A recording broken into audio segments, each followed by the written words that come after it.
सभी प्रिय मित्रों को जय माता दी। मित्रों, कब है नवरात्रि, कब से लग रही है नवरात्रि, क्या है पूजन के शुभ मुहूर्त और क्या है घट स्थापना और कलश स्थापना के शुभ मुहूर्त, किस दिन है अष्टमी तिथि और किस दिन है नवमी तिथि और 9 दिन व्रत रखने वालों का किस दिन करना है पारण, यह समस्त जानकारी मैं इस वीडियो में लेकर के आया। तो वीडियो को जरा भी स्किप ना करें, पूरी वीडियो देखिए मित्रों, जिससे कि आपको संपूर्ण जानकारी प्राप्त हो जाए। और हाँ, अगर मित्रों आप हमारे चैनल पे नए हैं तो आप सभी से विशेष प्रार्थना है, हमारे चैनल को जरूर से जरूर सब्सक्राइब करें और साथ ही साथ बेल आइकन जरूर दबाएंगे।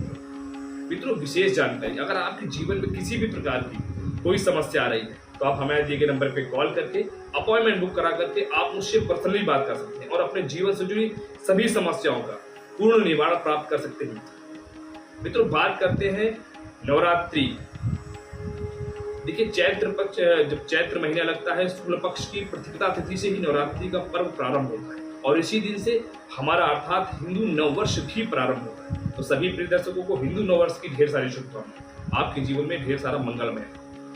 मित्रों, नवरात्रि के दिनों में सबसे पहले नवरात्रि पहले दिन आपको प्रातः काल ब्रह्म मुहूर्त में उठ करके स्नान आदि कर करके स्वच्छ वस्त्र धारण करके सभी सामग्री तो आप जानते हैं, सामग्री को एकत्रित करके एक आपको कलश लेना है। कलश स्थापना के लिए एक कलश लेना है, उसमें ऊपर कलावा बांधना है। कलावा बांधने के पश्चात उसमें एक स्वास्तिक बनाना है। आप चाहे सिंदूर से बना लें या लाल रोली चंदन से। स्वास्तिक बनाने के पश्चात आपको रखना है, उसमें जल भरना है। जल भरने के पश्चात उस पात्र में थोड़ा सा एक हल्दी की गांठ, थोड़ा सा दूर्वा, लौंग, इलायची, एक सुपारी और एक सिक्का डालें। उसके ऊपर एक पात्र रखें, उसमें आपको चावल रखना है। चावल रखने के पश्चात उसमें एक आम का पल्लो भी लगाना है। उसके बाद चावल का पात्र रखें, पूर्ण पात्र कहते हैं उसे। पूर्ण पात्र रखने के पश्चात आपको एक नारियल का फल लेना है, उसमें लाल कपड़े को बांध करके फिर उस कलश पे रखना है। कलश पे रखने के पश्चात नीचे मिट्टी आप किसी चीज़ में जो बो दीजिए। जो बोने के बाद उसकी स्थापना कीजिए और पूजन शुभ मुहूर्त में आप स्थापना कीजिए, जिससे कि माँ भगवती की आपके ऊपर विशेष कृपा प्राप्त हो। कलश स्थापना करने के बाद आप विधि विधान से पूजन करें। और हाँ, नवरात्रि के दिनों में आपको अखंड ज्योति जरूर ही जलाना चाहिए। जितनी भी मेरी माताएं बहनें हैं जो 9 दिन का व्रत रखती हैं, अपने घर में कलश स्थापना करती हैं, तो कलश स्थापना के साथ साथ बहनों आप सभी को अखंड ज्योति का जरूर जलाना चाहिए। अखंड ज्योति जलाएं। आप चाहे घी का अखंड ज्योति जलाएं, देशी घी का, अगर ना हो सके तो आप तिल के तेल का दीपक जलाएं, अखंड ज्योति जलाएं। इससे माँ भगवती की विशेष कृपा प्राप्त हो। इसके पश्चात आप माँ भगवती की विशेष रूप से पूजा इत्यादि करें। माँ भगवती को लाल फल चढ़ाएं, लाल पुष्प चढ़ाएं, जिससे कि माँ प्रसन्न हों। इसके पश्चात आप ओम ऐं ह्रीं क्लीं चामुंडाय विच्चे इस मंत्र का कम से कम 108 बार जप अवश्य करें। और जितने भी लोग व्रत रखते हैं इस नवरात्रि में आप अगर पूर्ण पाठ दुर्गा सप्तशती का पाठ कर सके तो बहुत अच्छा है।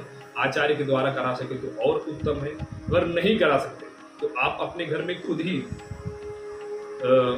एक पाठ करें। दुर्गा सप्तशती में लास्ट में एक पाठ होता है सिद्ध श्री सिद्ध कुंजिका स्तोत्र। इसका पाठ करने से आपको दुर्गा सप्तशती के बराबर फल मिलता है। तो अगर आप संस्कृत में नहीं पढ़ पाती हमारी माता बहनें तो हिंदी में ही पढ़ें, पाठ करें, इससे आपको पूरे दुर्गा सप्तशती का पाठ का फल मिलेगा।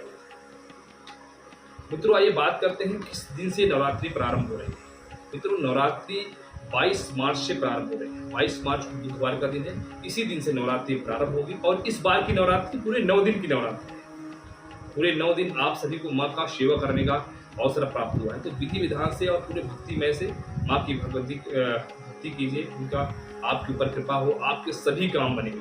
और हाँ, जो भी आपकी मनोकामनाएं हैं पूर्ण रूप से बनेंगी। आइए बताते हैं उस दिन शुभ मुहूर्त क्या है पूजन करने का। मित्रों, जितने भी दर्शक हैं, मेरे माताएं बहनें भाई जो भी हैं, जो माँ भगवती की विशेष रूप से आराधना करना चाहते हैं, तो 22 मार्च को प्रातःकाल 5:40 से लेकर के 5:40 से लेकर के 9:28 तक का शुभ मुहूर्त है। आप लोग भ्रमित मत होइए कि बहुत कम समय है इसमें पूजन करना, नहीं, काफी टाइम है आपके पास। यह विशेष समय है, विशेष पूजन का शुभ मुहूर्त है। इस शुभ मुहूर्त में आप अपने घर में कलश की स्थापना कीजिए, घट की स्थापना कीजिए और इसी में माँ भगवती की विधि विधान से पूजन करें।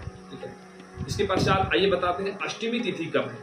अष्टमी तिथि को आपको माँ का संपूर्ण श्रृंगार भी करना है। 29 मार्च को अष्टमी तिथि है मित्रों, और 30 मार्च को नवमी तिथि है। उस दिन आपको हवन इत्यादि करना है। इसके पश्चात जो 9 दिन व्रत रखती हैं, जो भी महिलाएं पुरुष जो भी व्रत रखते हैं, जो 9 दिन का व्रत रखते हैं, वो हमेशा पूछते हैं गुरु जी मुझे पारण किस दिन करना है 9 दिन का व्रत। तो 9वीं तिथि को नहीं करना है मित्रों, 10वीं तिथि के पहले चरण में आपको पारण करना है। तो जितने भी दर्शक हैं जो 9 दिन का व्रत रखते हैं, उनको 31 मार्च को पारण करना है, ठीक है। और हाँ, सबसे बड़ी बात, इस नवरात्रि के दिनों में आप कोई भी शुभ काम कर सकते हैं। अगर आप कोई व्रत भी उठाना चाहते हैं, किसी दिन का व्रत, सोमवार का या गुरुवार का या शनिवार का, कोई किसी दिन का विशेष व्रत भी उठाना है, तो आप नवरात्रि के दिनों में व्रत उठा सकते हैं। और कोई भी शुभ कार्य करना है तो आपको किसी भी मुहूर्त देखने की आवश्यकता नहीं है, नवरात्रि में आप सारे कार्य कर सकते हैं। और माँ भगवती से प्रार्थना करूंगा कि जितने भी लोग हमारी इस वीडियो को देख रहे हैं, आप सभी के ऊपर माँ भगवती की विशेष कृपा प्राप्त हो और आप सभी लोग सुखी रहें और माँ भगवती का अच्छे अपने सच्चे मन से पूजा पाठ करें और माँ भगवती की आपके ऊपर कृपा करें। सभी मित्रों को जय माता दी।